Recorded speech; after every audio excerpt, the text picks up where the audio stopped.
दूर खड़े अर्जुन की धड़कनें तेज हो रही थीं, क्योंकि उसने कबीर के बड़े भाई को इसी कला का इस्तेमाल करते देखा था। उसे पता था कि यह कला कितनी खतरनाक है। लेकिन ध्रुव शांत खड़ा था। उसके चेहरे पर न कोई चिंता थी, न डर। उसे इस बात की कोई परवाह नहीं थी कि अब वह कबीर की बनाई हुई दुनिया में है। उसे सिर्फ मुकाबले से मतलब था। कबीर वहां एक अदृश्य छाया की तरह दिख रहा था, कभी गायब हो जाता तो कभी अचानक से किसी दूसरी जगह प्रकट हो जाता। वह हर बार तेजी से अपनी शक्ति का प्रदर्शन कर रहा था। अचानक वह ध्रुव के पीछे प्रकट हुआ और घातक वार किया। ध्रुव इस हमले से एक पल के लिए चौंक गया, पर अगले ही पल ध्रुव ने अपनी तीव्रता को दिखाते हुए कबीर के घातक हमले से बचते हुए उसे लात से मारते हुए कहा, तुम बेकार हो कबीर। तुम्हारा भाई जब यह कला का इस्तेमाल करता था तो बड़े बड़े योद्धा कांप उठते थे। तुम्हारे सामने तो तुम कुछ नहीं हो। यह सब ध्रुव ने जानबूझकर कबीर को उकसाने के लिए कहा था। वह देखना चाहता था कि क्या कबीर अपने गुस्से पर काबू रख पाएगा या नहीं। ध्रुव की इस बात ने कबीर को बुरी तरह चिढ़ा दिया। कबीर के हमलों की गति अचानक बढ़ गई, लेकिन वह फिर भी ध्रुव को पराजित नहीं कर पा रहा था। शायद वह अपनी पूरी शक्ति का इस्तेमाल नहीं कर रहा था, और यह बात ध्रुव भी समझ रहा था। पास में खड़े बाकी लोग इस मुकाबले को बड़ी आशंका से देख रहे थे। ध्रुव और कबीर का मुकाबला कबीर की बनाई दुनिया में हो रहा था, जिसे वो सभी नहीं देख पा रहे थे। उन्हें वहां कबीर और ध्रुव किसी बेजान पुतलों की तरह खड़े दिखाई दे रहे थे।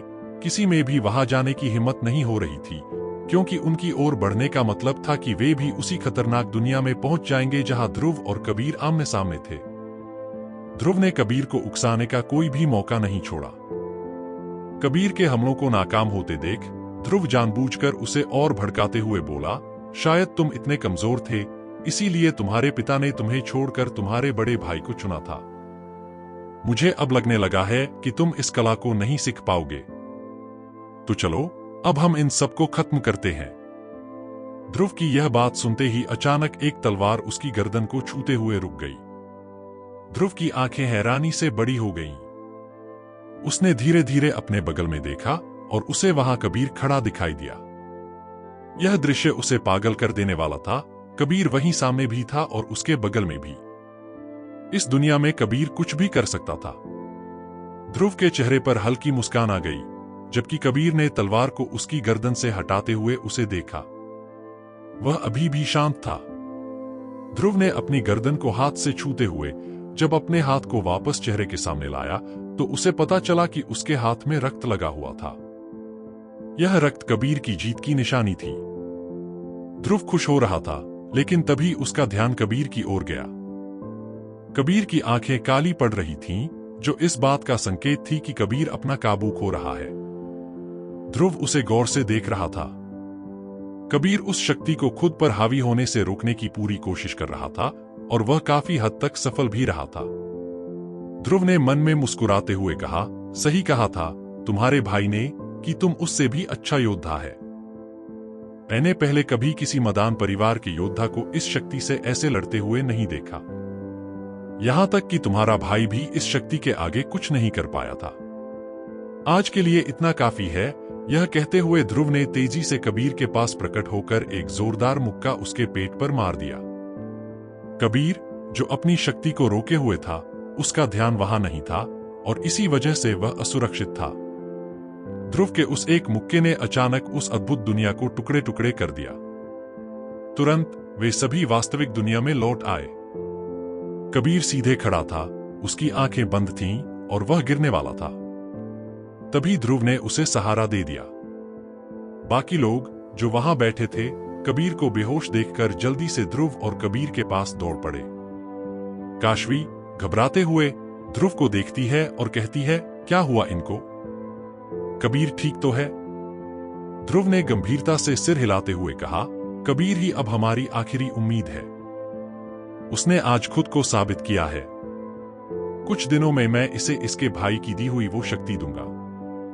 अगर इसने उसे अच्छे से काबू कर लिया तो कबीर दम पिचासों और जादुई जानवरों के खिलाफ होने वाले मुकाबले में हमारा हुक्म का इक्का बनेगा। यह सुनकर काशवी और बाकी लोग हैरान हो गए। ध्रुव की बातों से साफ पता चल रहा था कि कबीर उस शक्ति को काबू करने में सफल रहा है। वहीं सोनालिका उदास थी।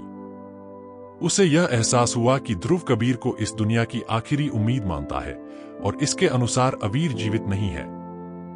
लेकिन सोनालिका ने खुद को शांत रखते हुए खड़ी रही। उसे अपने और अवीर पर पूरा भरोसा था। उधर देवमंडल का योद्धा अपनी आभा से अवीर को दबा रहा था, पर अवीर सहज था और सभी को लग रहा था कि वे दोनों वहां खड़े होकर बातचीत कर रहे हैं। लेकिन इस समय वहां आत्मशक्ति और आभा का मुकाबला चल रहा था, जो केवल महसूस किया जा सकता था लेकिन देखा नहीं जा सकता था। वहां मौजूद योद्धाओं को अचानक घुटन होने लगी। वे जल्दी से वहां से भागने लगे। किसी भी आम योद्धा के लिए इतनी उच्च दबाव और आत्मशक्ति के बीच खड़ा रहना मुश्किल था, लेकिन अवीर इसे सहन कर रहा था, जिससे उस योद्धा को यह समझ में आ गया था कि अवीर भी कोई साधारण योद्धा नहीं है। फिर भी उसे कोई भय नहीं था, क्योंकि वह देवमंडल का योद्धा था। अगर अवीर देवमंडल का योद्धा होता तो वह अवश्य ही उसे पहचान लेता। देवमंडल में सिर्फ 25 योद्धा थे, जिनमें से हाल ही में 2 योद्धा स्वर्ग द्वार की सीढ़ियां चढ़कर भगवान बन गए थे। वो योद्धा मृदुपाल अब अवीर पर हमला करने ही वाला था, जब अचानक उसे एक जोरदार आवाज सुनाई दी। रुक जाओ मृदुपाल! यह आवाज सुनकर मृदुपाल हैरान होकर उस दिशा में मुड़ा। उसकी आंखों में घबराहट साफ झलक रही थी, क्योंकि वह उस आवाज को अच्छी तरह पहचानता था। वरिष्ठ, आप यहां? वह चौंकते हुए बोला। सामने खड़ा योद्धा कोई और नहीं बल्कि देवमंडल की सूची में दूसरे स्थान का योद्धा शोभित मौर्य था। अवीर को उसे पहचानने में अधिक समय नहीं लगा। शोभित ने मृदुपाल को देखते हुए कहा, मृदुपाल, तुम जो कर रहे हो तुम्हें वह शोभा नहीं देता। अपने पद और शक्ति का थोड़ा तो मान रखो। ऐसे किसी के साथ युद्ध करके तुम हम सभी देवमंडल के योद्धाओं का अपमान करवा रहे हो। शोभित की बात सुनकर मृदुपाल की बोलती बंद हो गई। वह चाहकर भी शोभित के सामने कुछ नहीं कह पा रहा था। हिम्मत जुटाते हुए उसने कहा, वरिष्ठ, इसने यहां उत्पात मचाया है और मेरा अपमान भी किया है। शोभित ने अवीर को नजरअंदाज करते हुए मृदुपाल को घूरते हुए कहा, मृदुपाल, ये याद रखो कि तुम कोई साधारण योद्धा नहीं हो, इसलिए ऐसे छोटे मोटे मामलों से दूर रहो। मैंने सब पता लगाया है। तुमने क्या किया है, तुम्हारे बेटे ने क्या किया है और इस लड़के ने क्या किया है। तुम्हारे लिए बेहतर यही होगा कि सब कुछ भूलकर यह मामला यहीं खत्म करो, अन्यथा मुझे बीच में हस्तक्षेप करना पड़ेगा। और अगर मैंने हस्तक्षेप किया तो तुम अच्छे से जानते हो कि तुम्हें कितना नुकसान होगा। अब आगे तुम्हारी मर्जी है। यह सुनते ही मृदुपाल का चेहरा पीला पड़ गया। वह शोभित के खिलाफ जाने के बारे में सोच भी नहीं सकता था। वह जानता था कि देवमंडल के मौजूदा शीर्ष योद्धा और पहले के शीर्ष योद्धा के साथ शोभित के अच्छे संबंध हैं। इसलिए किसी ऐसे योद्धा से टकराना जो उससे ज्यादा शक्तिशाली हो, उसकी बेवकूफी होती। मृदुपाल ने शोभित की चेतावनी को सुनकर गुस्से से अवीर की ओर देखा और फिर वहां से गायब हो गया। अवीर अब शोभित की ओर देख रहा था और शोभित ने भी एक नजर अवीर की ओर डाली। फिर अचानक बिना कुछ बोले वह भी वहां से गायब हो गया। अवीर की नजरें वहीं टिकी थीं और उसे शोभित की आंखों में कुछ विशेष नजर आया, जैसे वह जानता हो कि अवीर कौन है। यह सच भी था। शोभित ने अवीर को पहचान लिया था, लेकिन उसकी पहचान को उजागर न होने देने के लिए उसने उससे मिलना उचित नहीं समझा। अवीर हल्की सी मुस्कान के साथ आसमान की ओर देखता है। उसके मन में 1 साल पहले का मंजर घूम रहा है, वो दिन जब इरा लक्षद्वीप से वापस अपने भविष्य में गई थी। उस दिन आदित्य ने यह फैसला लिया था कि वह इस धरती को अवीर के हवाले छोड़कर वापस असुर लोक में जाएगा। इस फैसले पर अमृता दुखी थी, लेकिन वह जानती थी कि यह एक न एक दिन होना ही था। आखिरकार अमृता ने आदित्य के सीने से वह लकड़ी की तलवार निकालकर उसे श्राप से मुक्त कर दिया था। जैसे ही वह तलवार निकलती है, पूरी धरती कांप उठती है। यह केवल पृथ्वी ही नहीं, बल्कि स्वर्ग की दुनिया भी हलचल में आ जाती है। आदित्य की शक्ति इतनी भयानक थी कि उसके कारण धरती उथल पुथल हो रही थी। चारों ओर फैलने वाली उसकी आभा इतनी भयानक थी कि लोगों का सांस लेना और खड़ा होना तक मुश्किल हो गया। इस दृश्य को देखकर आदित्य को वह दुनिया छोड़नी पड़ती है। वह अवीर से भी नहीं मिल पाया, बस उसे छोड़कर चला गया। आदित्य के जाने के कुछ दिनों बाद अमृता भी स्वर्ग द्वार की सीढ़ियां चढ़कर गॉड बन जाती है। आदित्य और अमृता ने यह तय किया था कि अमृता के गॉड बनने के बाद आदित्य उसे असुर लोक लेकर जाएगा। वहीं अवीर फिर से अकेला पड़ जाता है, लेकिन श्री ने उसे अकेलापन महसूस नहीं होने दिया। वह उसके साथ थी। फिर भी कुछ दिनों बाद आर्य जाति के हिसाब से अवीर को सोनालिका के साथ सगाई करनी पड़ती है। हर पल, हर दिन के साथ श्री और अवीर के बीच दूरियां बढ़ती जा रही थी। सोनालिका को हर जगह पहला स्थान मिल रहा था। श्री अवीर का साथ दे रही थी, लेकिन हर पल वह अंदर ही अंदर टूटती जा रही थी। उसे लगता था कि अवीर उससे दूर होता जा रहा है। आखिरकार वह दिन भी आ जाता है जब सोनालिका और अवीर का विवाह होने वाला था। उस दिन श्री केंद्रीय राज्य से वापस अपने राज्य ब्रह्मा सिटी लौट आई थी। अवीर को जब यह पता चला तो उसने उसे रोकने की कोशिश नहीं की, क्योंकि वह नहीं चाहता था कि श्री और वह खुद को दुखी महसूस करे। लेकिन नियति को कुछ और ही मंजूर था।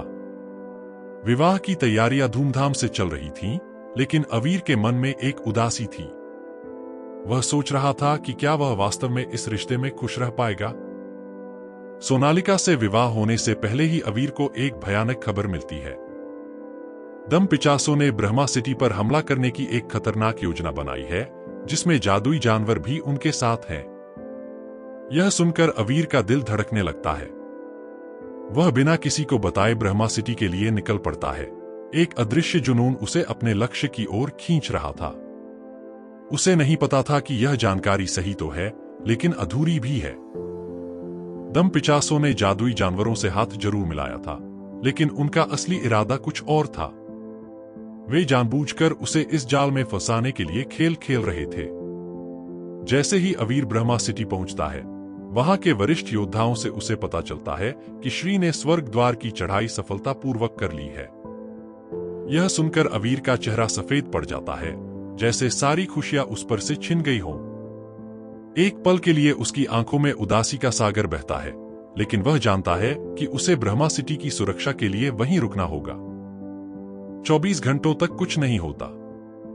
अवीर का मन सोचने लगता है कि शायद वह खबर झूठी थी। रात के सन्नाटे में उदासी से भरकर वह श्री को याद करते हुए ब्रह्मा सिटी से थोड़ी दूरी पर टहल रहा था। तभी अचानक से उसे दम पिचासों के कई योद्धाओं द्वारा घेर लिया जाता है। यह देखकर अवीर को अधिक हैरानी नहीं होती। वह उन सभी को देखते हुए लापरवाही से कहता है, चले जाओ यहां से, अभी मैं किसी को मारना नहीं चाहता। उन योद्धाओं की आंखों में मजाक का चिंगारी है। वे ठहाके लगाते हुए जवाब देते हैं, मारना तो हम भी नहीं चाहते, और हम जानते हैं कि तुम्हें मारना बहुत कठिन है, इसलिए हमने यह उपाय निकाला है। ऐसा कहते हुए उनमें से एक योद्धा एक काला क्रिस्टल निकालता है और उसमें ऊर्जा प्रवाहित कर देता है। जैसे ही वह क्रिस्टल चमकने लगता है, एक रोशनी की किरण अवीर पर पड़ती है। वह कुछ समझ पाता उससे पहले ही वह उनकी योजना का शिकार हो जाता है। अचानक सब कुछ अंधेरा हो जाता है और वह एक अलग दुनिया में फंस जाता है। लेकिन उसकी किस्मत अच्छी थी। अंतरिक्ष गॉड ने उसे बचा लिया और उसे बिना पता चले गॉड की परीक्षा का हिस्सा बना दिया। उसने परीक्षा में सफलता पाई और आज देवनगरी में खड़ा था, एक नई ताकत के साथ। यह सब याद करते हुए वह आगे बढ़ता जा रहा था। उसका मन सोनालिका, कबीर, आन्या, अरविंद, ध्रुव जैसे सभी युवा योद्धाओं को ढूंढने में लगा था। वे सभी उसके दोस्त थे और अब वह उनकी सहायता से सबसे बड़े युद्ध में उतरने वाला था। उसकी सोच में उनकी तस्वीरें ताजा थीं, जो उसकी प्रेरणा बनकर उसे आगे बढ़ने के लिए मजबूर कर रही थीं। अवीर की आंखों में एक नई चमक थी, जैसे वह अपने दोस्तों की ताकत और साहस को अपने भीतर समेटे हुए हो। उसका दिल जोर जोर से धड़क रहा था, जैसे यह बता रहा हो कि अब समय आ गया है। क्या होगा अब, आगे जानने के लिए बने रहे हमारे साथ।